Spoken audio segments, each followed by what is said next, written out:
Il y a un nombre qui revient si souvent dans la Bible que, lorsque vous commencez à le remarquer, vous ne pouvez plus vous arrêter. Il apparaît dans les premières pages de la Genèse. Il apparaît dans les dernières pages de l'Apocalypse.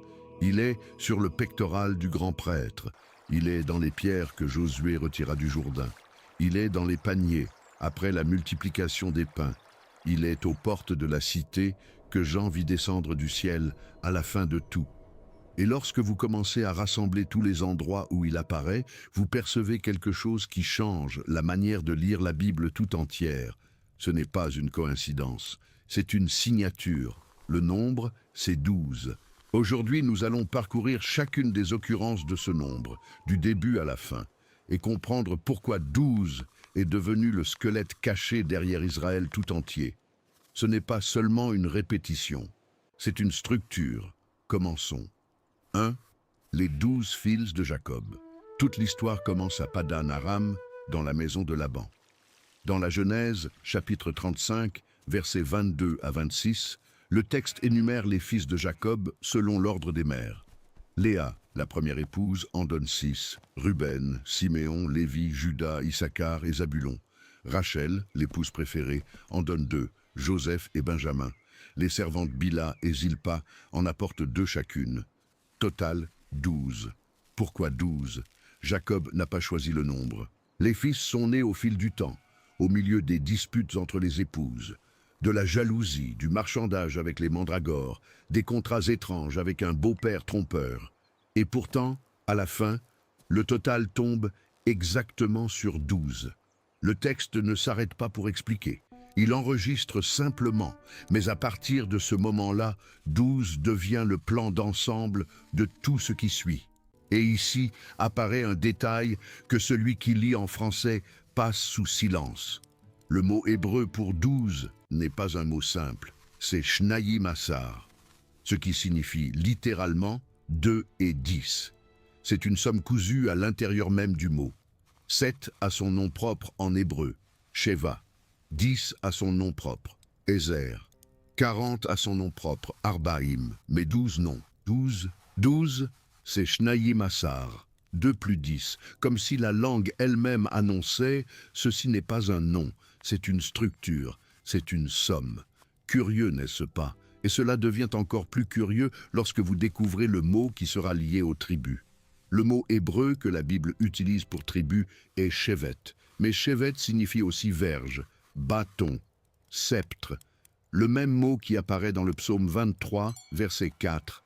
« Ta houlette et ton bâton me consolent ». Verge, sceptre, tribu, c'est le même mot, comme si chaque tribu était une verge individuelle, et tout Israël, un faisceau de 12 verges liées ensemble. Gardez cette image. Elle reviendra dans un instant, dans le livre des Nombres, dans un endroit inattendu. Et il y a encore une autre couche. Pourquoi 12 plutôt que tout autre nombre? Ici entre en jeu un arrière-plan du monde antique, les civilisations qui entouraient Israël, mésopotamiennes, égyptiennes, perses, toutes travaillaient avec des systèmes basés sur 12.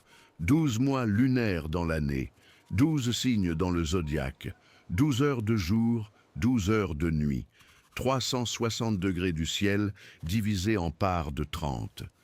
Le nombre 12, pour ces cultures, était synonyme d'ordre cosmique complet, de création entière sous contrôle. Lorsqu'Israël s'organise en 12 tribus, ce n'est pas seulement de la généalogie, c'est un langage cosmique. C'est une manière de dire « nous sommes un peuple entier, un petit cosmos complet vivant sous un seul Dieu ». Et la Genèse va encore plus loin. Dans la Genèse, chapitre 17, verset 20, Dieu promet à Abraham qu'Ismaël, fils d'Agar, engendrera 12 princes. 12, le même nombre. Dans la Genèse, chapitre 25, versets 13 à 16, apparaissent les noms de ces 12 princes ismaélites énumérés un par un. Et là-bas, dans la Genèse 22, Nahor, frère d'Abraham, a aussi 12 fils. 12 n'est pas une exclusivité des descendants de Jacob. C'est la dimension d'une nation complète formée par les descendants d'Abraham. La Genèse nous dit, sans le dire, 12 est la forme naturelle d'un peuple entier, mais c'est en Israël que cette forme devient théologie. 2, les 12 colonnes du Sinaï. Sautons quelques siècles. Le peuple est déjà sorti d'Égypte. Il a déjà traversé la mer Rouge. Il est déjà campé au pied du mont Sinaï. Et dans l'Exode, chapitre 24, verset 4, se déroule une scène que nous lisons trop rapidement. Moïse descend de la montagne avec les paroles de Dieu. Il se lève tôt le matin. Il construit un autel au pied de la montagne et il dresse à côté de l'autel 12 colonnes, 12 matzevot. En hébreu, matzevot sont des pierres dressées, des bornes verticales fichées dans le sol comme des témoins. 12, une pour chaque tribu. L'alliance au Sinaï n'est pas faite avec Israël comme un bloc abstrait. Elle est faite avec 12 entités distinctes, 12 pierres dressées, une représentant chaque fils de Jacob. L'autel central est l'endroit où le sang du sacrifice est aspergé. Les 12 colonnes tout autour marquent qui participent à l'alliance. C'est comme si chaque tribu avait une chaise à la table. Personne n'entre comme anonyme, tous entrent en tant que nom. Et ici apparaît la première couche de ce que ce nombre signifie. 12 n'est pas seulement un comptage. 12 est représentation. Chaque colonne là parle pour une communauté entière, pour des générations qui ne sont pas encore nées. Lorsque Moïse asperge le sang de l'Alliance dans l'Exode 24, verset 8, et prononce cette phrase « Ceci est le sang de l'Alliance que le Seigneur a faite avec vous », il l'asperge sur une structure de 12. L'Alliance, à partir de ce moment-là, prend cette forme. Elle tient dans un nombre, et le nombre, c'est 12. 3. Les 12 pierres du pectoral. Sautons encore 4 chapitres.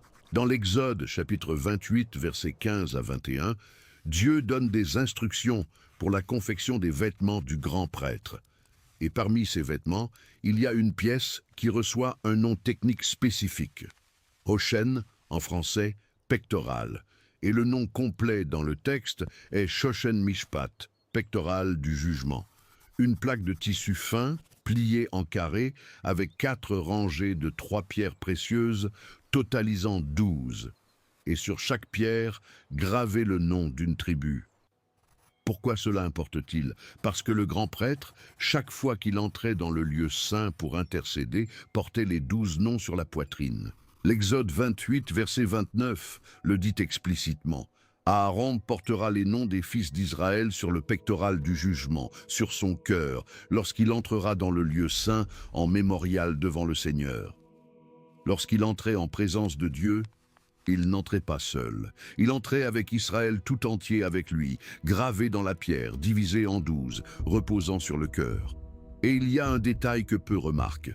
À l'intérieur de ce pectoral étaient gardés les Urim et Thummim, 2 objets sacrés utilisés pour discerner la volonté de Dieu dans des décisions importantes.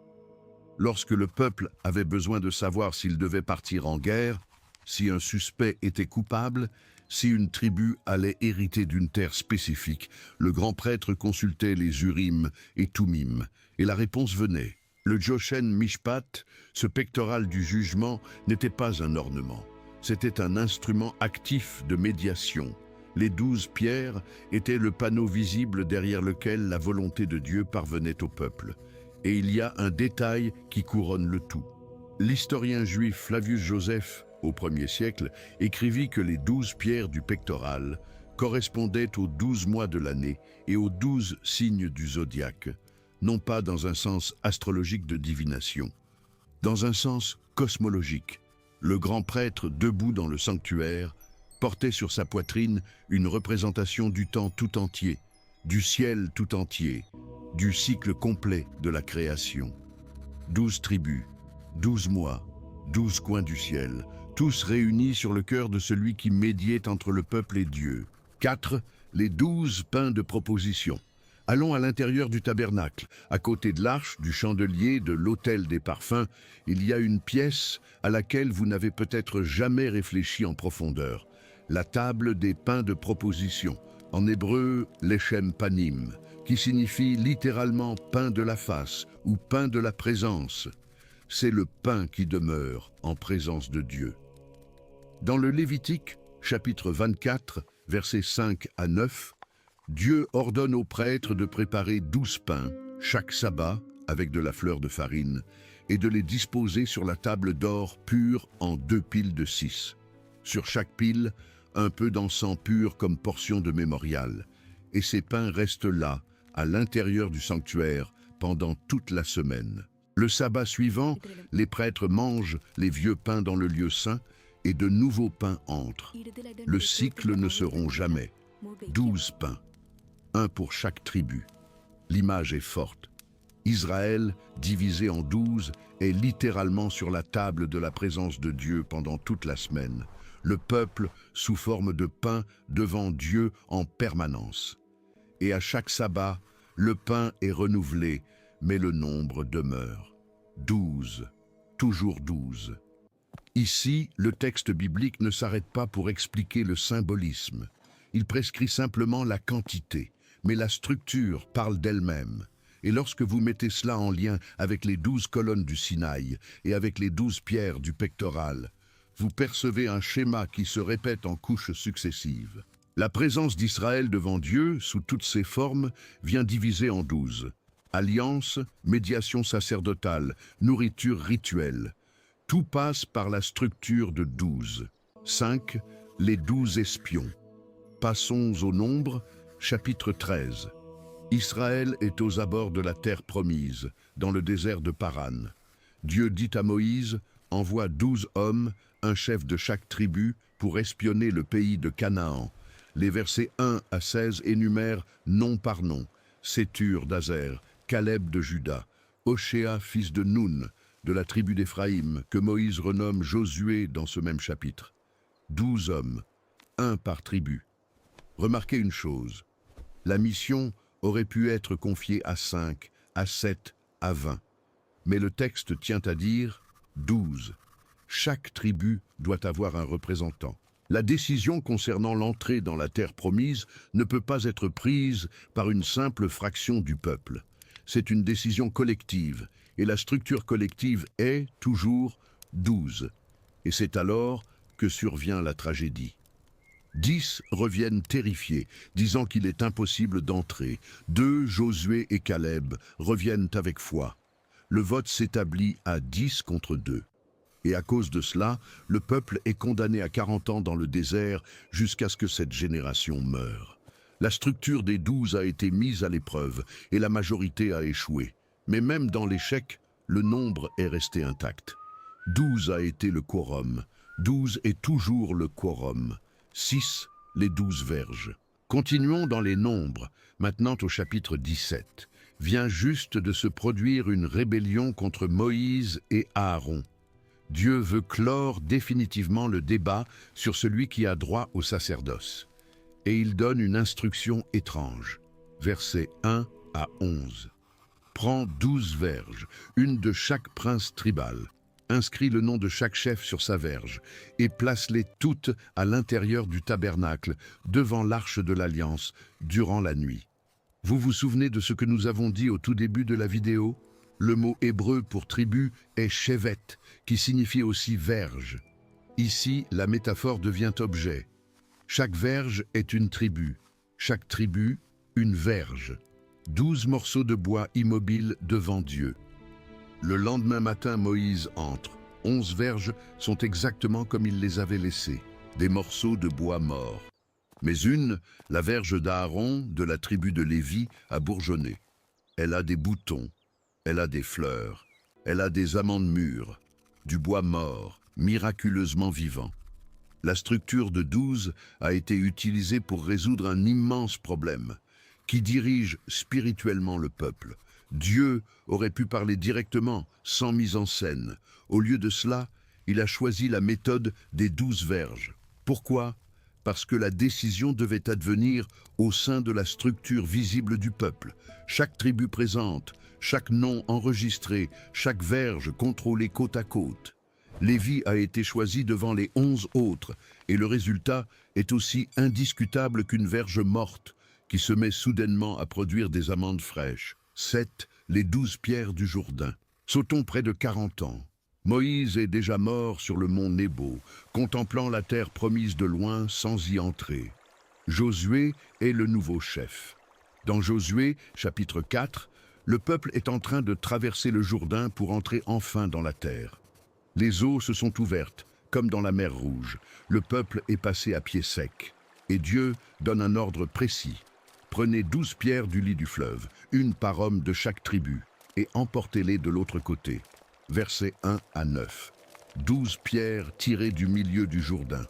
12 hommes, un par tribu, portant chacun une pierre sur ses épaules. Et à Gilgal, le lieu où ils campèrent pour la première fois sur la nouvelle terre, ils érigèrent un mémorial.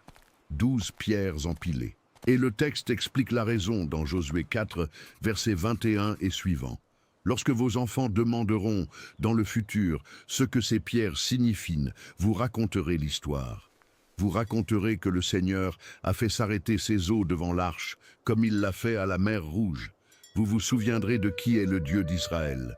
12 pierres, un mémorial de pierres, pour que chaque tribu dans le futur sache qu'elle était là, chacune représentée, chacune incluse dans le moment décisif. Et ce que ce schéma commence à montrer, c'est que le 12 n'est pas un détail liturgique. C'est une manière pour Dieu de dire, à plusieurs moments de l'histoire d'Israël, qu'il prend le peuple au sérieux en tant que peuple, divisé mais entier. Chaque tribu a une voix, chaque tribu a un nom.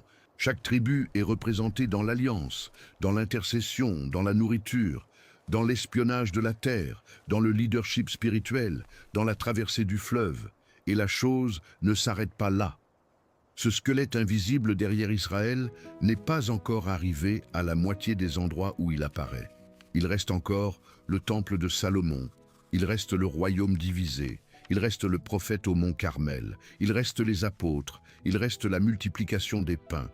Il reste Jésus à 12 ans dans le temple, il reste la cité qui descend du ciel à la fin de tout. Et c'est précisément vers là que nous allons. 8. Les 12 bœufs de la mer d'Airain. Sautons quelques 400 ans. Israël est déjà entré dans la terre, il est déjà passé par l'époque des juges. Il a déjà eu Saül, il a déjà eu David. Maintenant, le peuple est sous le règne de Salomon et le temple est en construction à Jérusalem. Dans le premier livre des rois, chapitre 7, versets 23 à 25, apparaît l'une des pièces les plus spectaculaires de tout le sanctuaire. La mer d'Airain. Une bassine gigantesque en métal, ronde, de près de 5 mètres de diamètre, selon les mesures que le texte lui-même enregistre. Et cette bassine reposait sur 12 bœufs fondus en bronze. 3 tournés vers le nord, 3 vers l'ouest, 3 vers le sud, 3 vers l'est. Les croupes tournées vers l'intérieur, les têtes pointant vers l'extérieur. 12 bœufs soutenant l'eau de la purification des prêtres. Remarquez l'image. Le temple était le cœur spirituel d'Israël. Et dans le parvis du temple, avant que le prêtre n'entre pour officier, il se purifiait dans cette eau, et l'eau était soutenue par 12. Israël tout entier portant, sous forme de bœufs de bronze, le système de purification du sanctuaire. 4 groupes de 3 tournés vers les 4 coins du monde, comme si la structure des 12 tribus embrassait à nouveau le cosmos tout entier. Il n'est pas exagéré de le remarquer. Les 4 points cardinaux apparaissent ensemble avec le nombre 12, comme cela s'est produit dans les 12 pierres du pectoral. Israël soutient la purification. Les 12 tribus tiennent l'eau. La mer d'Airain se tient sur le peuple divisé en 12. 9, Élie et les 12 pierres du Carmel. Sautons encore un siècle. Le royaume s'est déjà divisé en nord et sud. Là, au nord, sous le roi Achab et la reine Jézabel, le culte de Baal a remplacé le culte du Seigneur. Les prophètes de Dieu sont persécutés. Et dans le premier livre des rois, chapitre 18, Élie propose un affrontement public au mont Carmel. 450 prophètes de Baal contre un prophète seul. L'épreuve est simple. Chaque côté prépare un taureau sur un autel de bois, sans feu. Et le Dieu qui répondra par le feu du ciel sera le vrai Dieu. Les prophètes de Baal crient toute la journée. Ils se tailladent la peau, ils dansent, rien ne se passe. Au crépuscule, Élie appelle le peuple à s'approcher et reconstruit l'autel du Seigneur qui était en ruine. Et ici, au verset 31 de ce même chapitre, apparaît la phrase qui arrête la lecture. Élie prit 12 pierres, selon le nombre des tribus des fils de Jacob, à qui était venue la parole du Seigneur, disant « Israël sera ton nom ». 12 pierres, même dans le royaume divisé, même avec 10 tribus du nord séparées des 2 du sud, même au plus fort de l'apostasie, Élie monte un autel avec 12 pierres. Pourquoi? Parce que, du point de vue de Dieu, Israël est resté un seul peuple. La division politique était réelle, la division spirituelle était réelle. Mais la structure originelle, le squelette des 12, celui-là ne s'est pas défait. Élie réaffirme dans la pierre, au milieu de l'apostasie, que le peuple de Dieu est 12, pas 10, pas 2, 12. Le nombre de l'alliance demeure quand tout le reste s'est brisé, et le feu descend. Il consume le taureau, il consume le bois, il consume les pierres, il consume la poussière, et il consume l'eau qu'Élie avait fait verser dessus. Les 12 pierres de l'autel disparaissent dans le feu, et le peuple tombe à terre en disant « Le Seigneur est Dieu, le Seigneur est Dieu ». 10. Jésus a 12 ans dans le temple, sceau de plusieurs siècles. Les prophètes ont terminé. L'exil est venu. Le retour est venu. 400 ans de silence entre Malachie et Matthieu. Et nous voici maintenant dans l'évangile de Luc, chapitre 2, versets 41 à 50.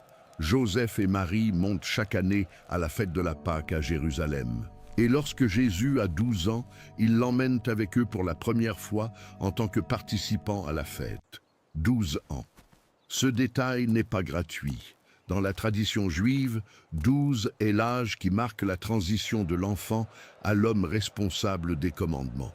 La bar mitzvah formelle telle qu'elle existe aujourd'hui vient de plusieurs siècles plus tard. Mais l'idée qu'à 12, 13 ans l'enfant juif devient responsable de la Torah, celle-là est ancienne. Et Luc choisit ce moment précis, ce seuil, pour enregistrer la première parole de Jésus dans l'Écriture. La fête se termine. Joseph et Marie commencent le voyage de retour, pensant que Jésus est avec quelques parents.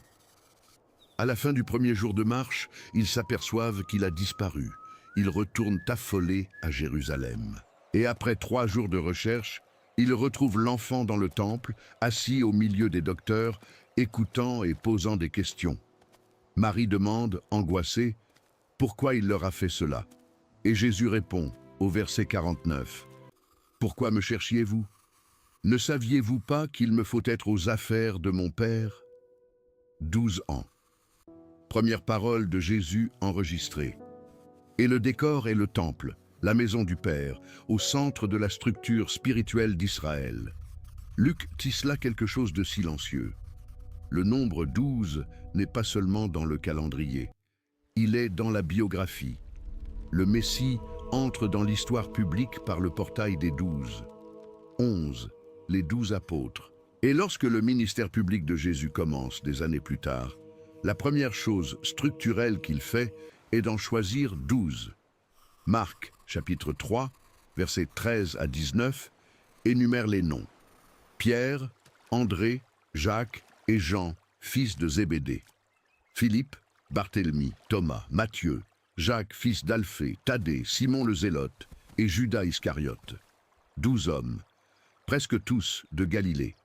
Pêcheurs, collecteurs d'impôts, zélotes, gens ordinaires, sans CV religieux, sans formation rabbinique officielle. Pourquoi 12 et pas 10 ni 15? Parce que Jésus est intentionnellement en train de refaire Israël. Là, dans l'Ancien Testament, Jacob a eu 12 fils et chacun est devenu une tribu. Ici, dans le Nouveau Testament, Jésus appelle 12 hommes et chacun devient une colonne d'une nouvelle communauté. Dans Matthieu chapitre 19, verset 28, il l'explicite avec des mots directs. Il dit aux disciples que, dans la régénération, lorsque le Fils de l'homme s'assiera sur le trône de sa gloire, eux aussi s'assiéront sur 12 trônes, jugeant les 12 tribus d'Israël. 12 trônes pour 12 apôtres, jugeant 12 tribus. La symétrie n'est pas un hasard, c'est une déclaration. Et lorsque Judas trahit et meurt dans les Actes, chapitre 1, la première mesure de l'Église primitive est de restaurer le nombre. Pierre se lève devant les 120 et dit « Nous devons choisir un remplaçant ». Ils prient, tirent au sort, choisissent Matthias. Pourquoi? Parce que le nombre 12 ne peut pas rester incomplet. Le squelette de la nouvelle communauté, comme celui de l'ancienne, doit être 12, pas 11, pas 13, 12. Remarquez le détail. 11 ont été appelés par Jésus de son vivant. Le 12e, Matthias, est choisi après la résurrection. La structure traverse la mort et revient entière de l'autre côté. 12, les 12 paniers après les 5 pains. Revenons aux évangiles. La multiplication des pains est l'une des très rares histoires qui apparaît dans les 4 évangiles. Et dans les 4, il reste la même quantité de paniers. Matthieu 14, verset 20, Marc 6, verset 43, Luc 9, verset 17, Jean 6, verset 13. 5 pains, 2 poissons, 5000 hommes nourris, et à la fin 12 paniers de reste. Toujours 12. Pourquoi 5 pains et 2 poissons ont-ils produit exactement 12 paniers pleins? Mathématiquement, le nombre aurait pu être n'importe lequel. Les évangiles auraient pu dire seulement « ils remplirent des paniers ». Mais les 4 auteurs tiennent à enregistrer le nombre. 12 paniers, et ici se produit l'une des plus belles pistes des évangiles. Chaque apôtre distribuait, et chaque apôtre recueillait. Un panier par apôtre. 12 paniers pour 12 hommes. Le miracle est abondance, et l'abondance vient diviser en 12, s'emboîtant exactement dans la nouvelle structure d'Israël que Jésus avait déjà mise en place. Et dans les paniers eux-mêmes, le peuple de Dieu aperçoit à nouveau le squelette ancien. Pain de la présence, pain de proposition, multiplication dans le désert. Tout parle la même langue. Lorsque Jésus nourrit la multitude, Israël tout entier est nourri à petite échelle. Chaque panier est une tribu recevant sa part de la main du Messie. 13, la femme et la couronne de 12 étoiles. En quittant les évangiles, allons à l'Apocalypse, chapitre 12, verset 1. Jean voit une femme dans le ciel revêtue du soleil avec la lune sous les pieds et sur la tête une couronne de 12 étoiles. 12. Les commentateurs juifs et chrétiens anciens ont lu cette image comme étant Israël, le peuple de l'Alliance, dont naît le Messie. La couronne de 12 étoiles est l'emblème du peuple, sous forme de ciel. Là-bas, dans la Genèse, chapitre 37, verset 9, Joseph, fils de Jacob, rêve du soleil, de la lune et de 11 étoiles s'inclinant devant lui. 11 étoiles plus lui-même font 12. Joseph lit déjà le rêve comme étant sa famille. Ici, dans Apocalypse 12, c'est la même famille, désormais élevée au ciel, désormais avec la structure complète des 12 brillant comme une couronne. Israël couronné. Le nombre de l'alliance devenant ornement céleste, 14, les 144 000. Juste avant, dans l'Apocalypse chapitre 7, versets 4 à 8, Jean entend un nombre précis de scellés, 144 000. Et le texte tient à expliquer l'arithmétique, 12 000 de chacune des 12 tribus, énumérées nom par nom, Juda, Ruben, Gad, Aser, Nephtali, Manassé, Siméon, Lévi, Issachar, Zabulon, Joseph, Benjamin. 12 fois 12 000, soit 144 000. 12 au carré, multiplié par 1000. Ici, le squelette d'Israël n'est pas seulement préservé, il est élevé, il est étendu. C'est comme si Dieu prenait la structure originelle, maintenue depuis la Genèse, et la multipliait à l'échelle de l'éternité. Chaque tribu continue d'avoir sa place. Aucune n'est effacée, aucune ne disparaît. 12, 12, 12, répète le chapitre, dans une litanie presque liturgique, jusqu'à totaliser la multitude. 15, la cité qui descend du ciel. Et nous arrivons ici à la fin. Apocalypse, chapitre 21. Jean voit la nouvelle Jérusalem descendre du ciel comme une épouse parée pour son époux. Et lorsqu'il décrit la cité, le nombre 12 apparaît en cascade, en couche sur couche, dans une concentration qui n'a aucun parallèle dans aucune autre partie de l'Écriture. La cité a 12 portes, à chaque porte un ange. et à chaque porte le nom d'une des 12 tribus d'Israël. 3 portes à l'est, 3 au nord, 3 au sud, 3 à l'ouest. La même orientation cardinale que les 12 bœufs de la mer d'Airain, désormais amplifiée à l'échelle d'une cité tout entière. Le mur de la cité a 12 fondements, et sur chaque fondement, le nom d'un des 12 apôtres de l'agneau. Remarquez ce qui s'est passé. Les tribus sont aux portes, par où l'on entre. Les apôtres sont dans les fondements, sur lesquels tout repose. Ancien Testament et Nouveau Testament, ensemble, dans le même édifice, dans la même cité, sous le même agneau.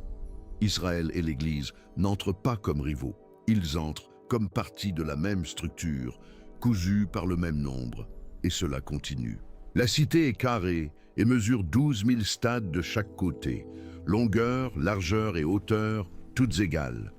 12 000 en 3 dimensions. Le mur fait 144 coudées, 12 fois 12. Les 12 fondements sont ornés de 12 pierres précieuses, jaspe, saphir, chalcédoine, émeraude, sardonyx, sardoine, chrysolite, béryl, topaze, chrysoprase, hyacinthe, améthyste. Chaque pierre avec son nom propre, chacune sertie à un endroit. Les 12 portes, selon le verset 21 de ce même chapitre, sont 12 perles. Chaque porte une seule perle gigantesque. Et au chapitre 22, verset 2, au centre de la cité, dans la rue principale, à côté du fleuve qui sort du trône, se trouve l'arbre de vie. Et l'arbre de vie produit 12 fruits, un fruit par mois. Les feuilles servent à la guérison des nations. 12 portes, 12 anges, 12 tribus, 12 fondements, 12 apôtres, 12 000 stades en 3 dimensions, 144 coudées de murs, 12 pierres précieuses, 12 perles, 12 fruits de l'arbre de vie, 12 cycles de fruits par an, tout en 12. Et c'est ici, à la fin de tout, que ce qui semblait coïncidence dans la Genèse devient signature confirmée. 12 n'a pas été un hasard, cela n'a pas été un schéma littéraire gratuit. Cela a été la forme que Dieu a choisie pour coudre son peuple depuis les fils de Jacob jusqu'à la cité qui descend du ciel.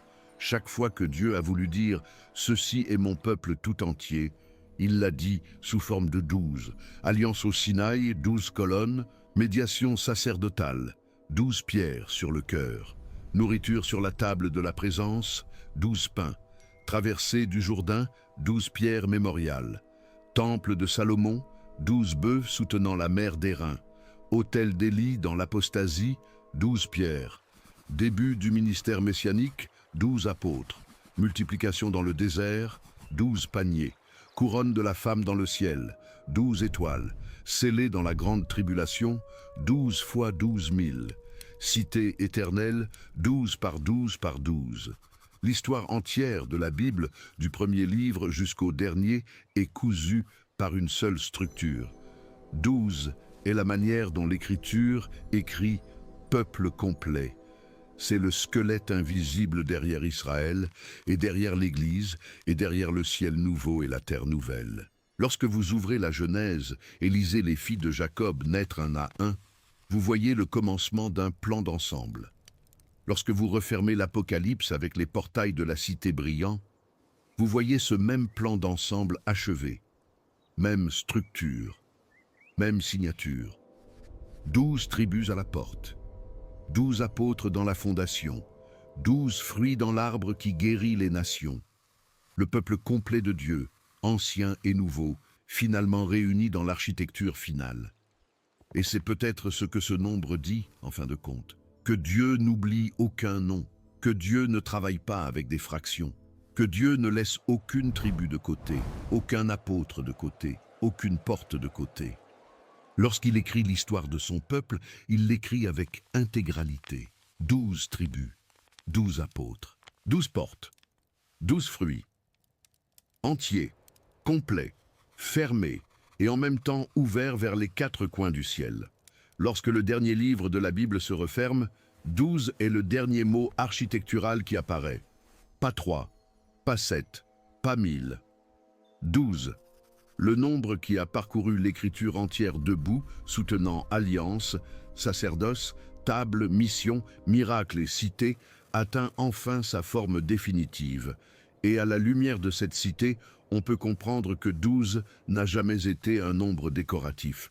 C'était le plan d'ensemble du peuple de Dieu depuis toujours. Si cette vidéo vous a montré quelque chose de la Bible que vous n'aviez pas encore vu de cette manière, partagez-la avec quelqu'un qui aimerait aussi le voir. Laissez le pouce bleu et abonnez-vous à la chaîne si ce n'est pas déjà fait. On se retrouve dans la prochaine.